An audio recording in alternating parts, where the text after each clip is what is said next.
there you are. Come in, please. Yes, welcome to my club. This is a unique experience for you, I think.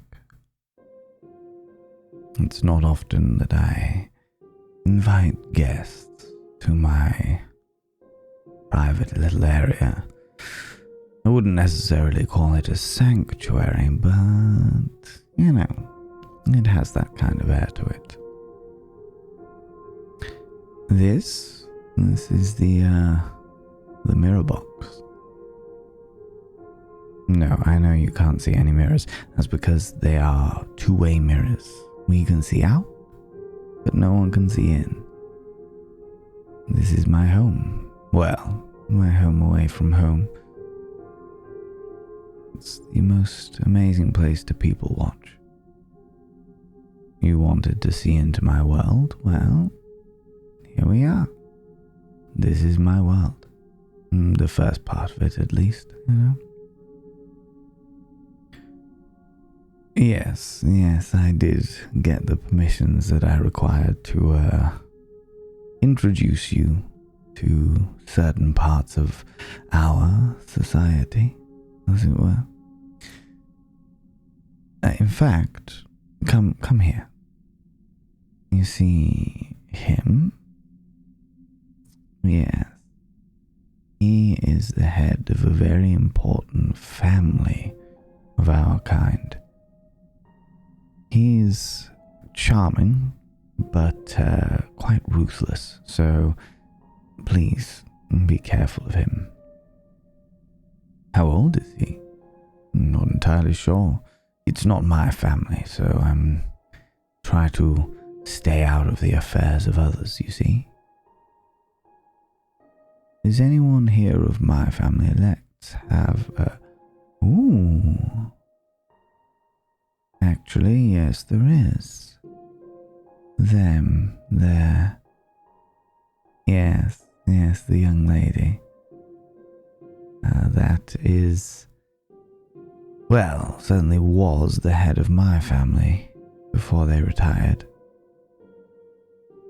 Oh, yes, you can retire when you get bored of the humdrum life of the social politics of things, you know. But, yeah. They are quite the character. Huh? How old are they? Ooh. Several centuries older than I think. It's not something that we really talk about, actually. But you kind of get to gauge the age of people the more you speak to them, you know? But a delicate little morsel like yourself, well, you shouldn't be wanting to get to know these people. Yes, she does look very young, doesn't she? I believe that she was created when she was in her late teens. But, I'm not entirely sure. Still, as you are probably well aware, we don't exactly age the way you do. It's less of a physical aging at the very least. Internally, the way we perceive things and what have you is very, very different. How so? Well, how is it to describe this? Take your own kind. You know, infants, for example. An infant, a couple of days old, can't really do much by themselves. Same in our society, at the very least from a social point of view, which is the reason why we try and integrate people a little early. No, I'm not saying that I will be integrating you for that purpose, but I'm showing you the way. Then as the child gets older, it learns a few things, but makes some mistakes along the way. But the key bit that I was mostly wanting to focus on is, say, around the age of 4, 5, maybe even 6, where they have a concept of time. They understand what it is to have to wait for things. The beginnings of the learnings of patience. And to them, a day is forever. A week is an eternity. A month, oh, that's too much to even consider. No child wants to wait for their birthday to come around. They just want it to be there immediately. Then you get to your age, after many years of blossoming into your beautiful self. Then a day is too short. A week goes by in the blink of an eye. A year? You don't even realize it's passing, and then suddenly it's gone. Now imagine if you were to live for centuries, hundreds of years. Suddenly a year goes by in the blink of an eye. Because our understanding and perspective of time is so very, very different. Memory. Yes, we do remember. Or at least remember key things. I wouldn't say that our minds are too different to your own. More important things lodge themselves in our long-term memory. But then you could have a year or two, maybe even a decade, where nothing of any great importance happens, and suddenly it just flashes by. The 1880s were like that for me. Can't entirely remember from, well, about 78 through to 87, 88. No, I remember 89 though. That was the time that I, well, perhaps that's a story for another time. Oh, you want to know it now, do you? Of course. You see what I said about patience? Well, I suppose I should reward you for wearing such an alluring outfit. That was one of the run-ins I had with the society I told you about. Yes, I lost a limb that day. In fact, last time we spoke, that is exactly the time that I was talking about. I had my arm cut off. They were trying to prove that I was a monster, a soulless being. The way to prove it is to, apparently cut off somebody's arm and see if it grows back. Quite a brutal method. After all, what happens if they'd got it wrong? Would have been kind of like the witch trials. Dunking a witch to see if they're a witch. If they sink, then they are pure of soul, and their soul goes to heaven. If they float, then obviously the soul is missing, and they get burned at the stake.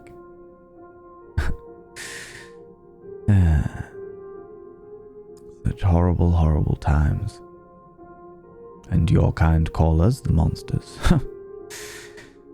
Well, at least we have a slightly more interesting understanding of life and the passage of time. We spend long, long years debating philosophy and understanding the deeper meanings of the universe. Any famous ones? not really. You will occasionally get one of my kind who becomes arrogant enough to want their name in the papers. The unfortunate thing about that is that it draws a little bit too much attention. Why is it that, say, Isaac Newton only goes out at night? Couldn't have it, could we really? Let's not lie. Instead, we go back to the old Renaissance ways. We do the calculations, and we find a budding young mortal to take the credit for us. They get the fame, the glory. We, within our society, know who it is that did the real one. Kind of like a ghostwriter, a pen name, as it were. So when we see in the morning paper, or nowadays on the news website, that somebody has discovered something exquisite, and you know that that scientist, that artist, that musician belongs to another, we know who to praise. We know who to applaud for their merit.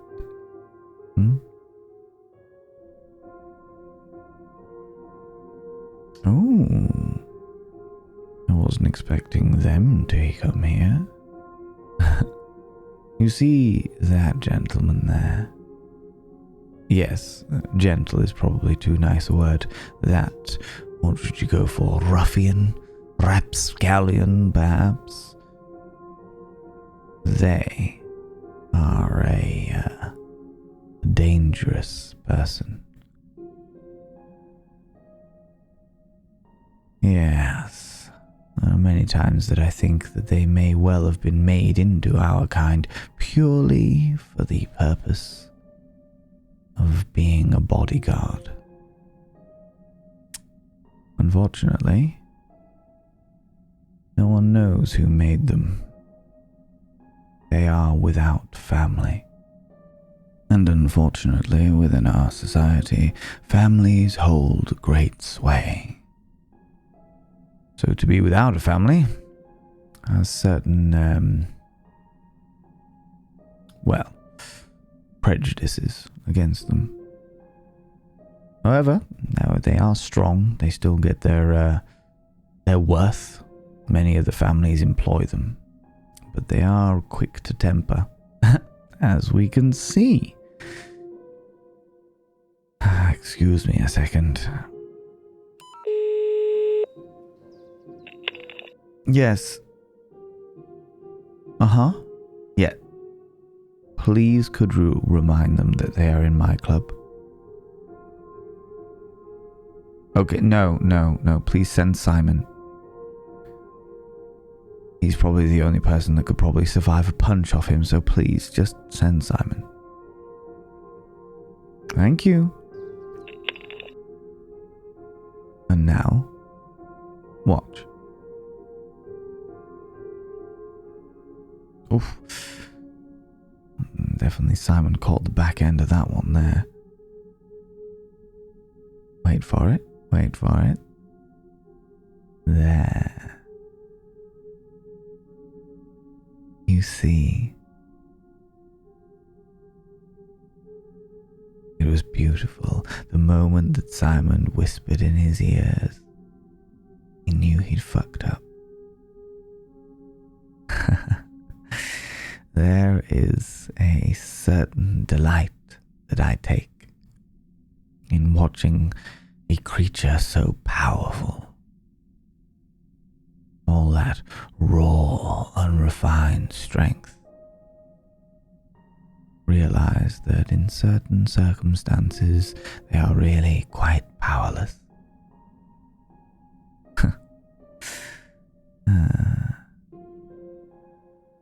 That look, that is priceless, and I have seen it many times over the centuries, and yet still, something about it that just gets my blood running hot again. Anyway, here you are. This is my club. This is where I spend most of my time. I enjoy watching the people, the throngs of individuals living their individual lives.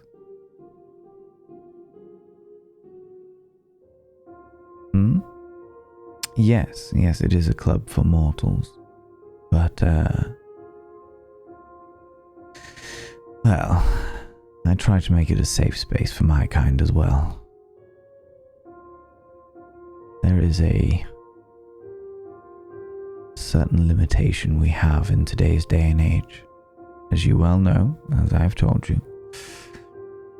As a result, we can't exactly go out hunting in the dead of night, preying on the unsuspecting individuals down alleys. Oh, no.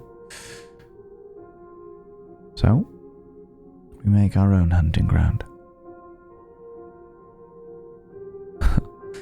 What did you expect?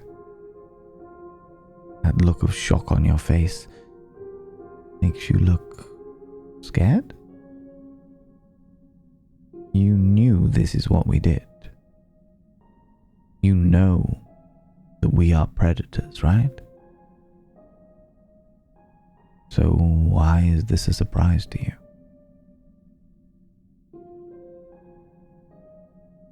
Oh, okay. Just take a moment. You are safe. You have nothing to fear here. You have nothing to fear around me.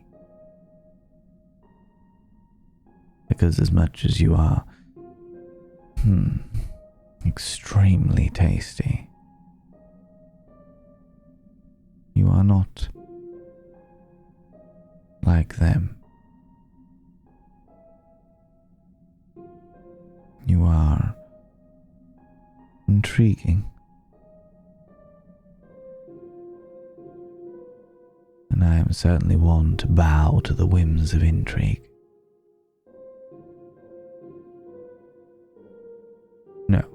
No, I will not feed from you tonight. I need you to understand that you are not just food. You are so much more. Or at least I hope you will be.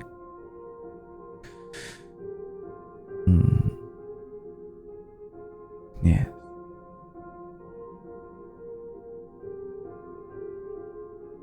And this is a window, literally and figuratively, into my world.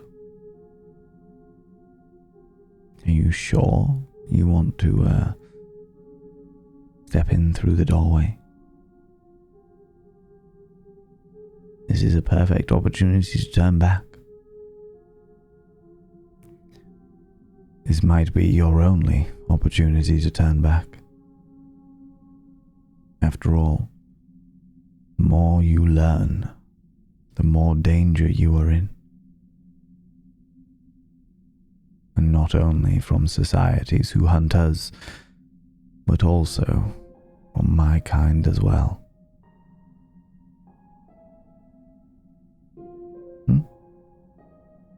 Well, that turned that look of fear into one of determination.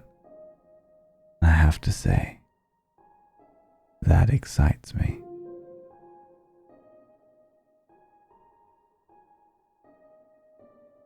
This was part 4 of Taste of the Dark,